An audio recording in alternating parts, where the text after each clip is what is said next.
Y'all show some love for Corey. Man, y'all, I just feel like a lot of people on this stage, man, I've had real life moments with, you know what I'm saying, just real life dealings. Y'all, the first time I met Raz B was not a B2K concert. No.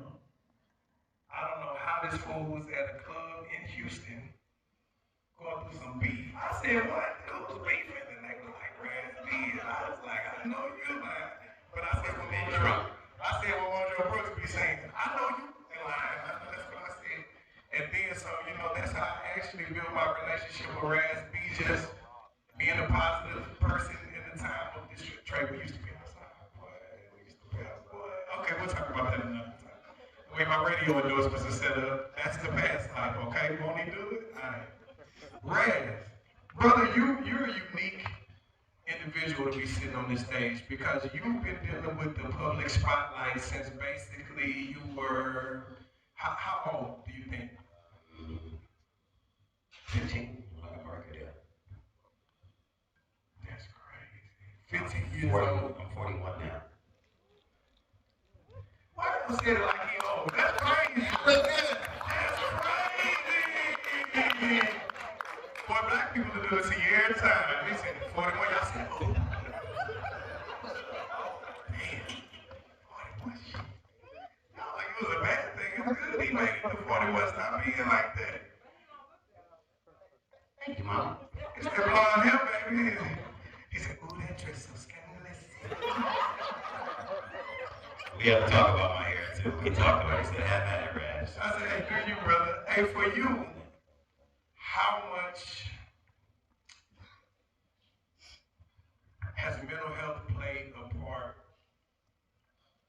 in just who you are, some of the things that you've had to deal with publicly? We know about some of the things you've had to deal with growing up and some of the things you had to deal with on your personal life that moved through this music life. How you know, just found ways to work around and wrap your mind around that situation and still be a sane 41-year-old that's been dealing with some of these situations since you were a teenager? That's a good question. I had to realize that no one was coming to save me.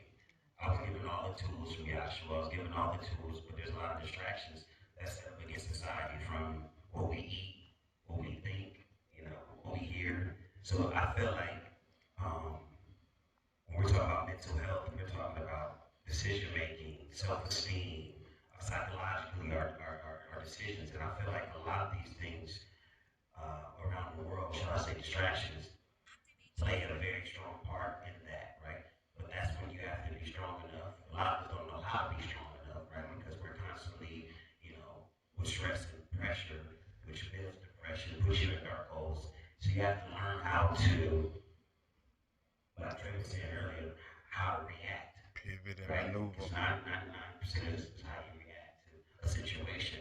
I hold my hand, but out of anger, I punched my hand, you know, through a glass and I pulled it out. I was in China for about 7 years and I almost died. You know, I was doing drugs, I was drinking, I was hanging over a 36-story building, just doing wild shit. So I feel like, excuse my French, I feel like a lot of that stuff played on being abused physically, spiritually, mentally, you know, not loving myself, not respecting myself.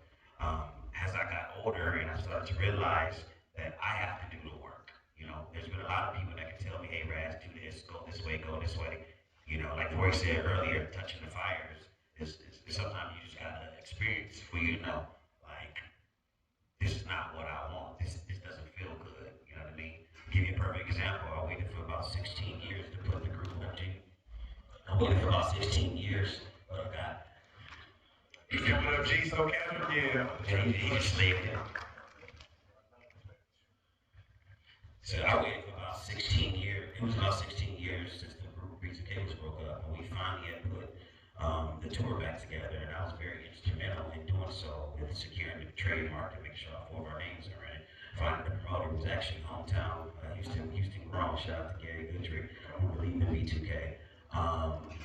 And when I finally arrived to the situation, I thought I was ready. I wasn't ready.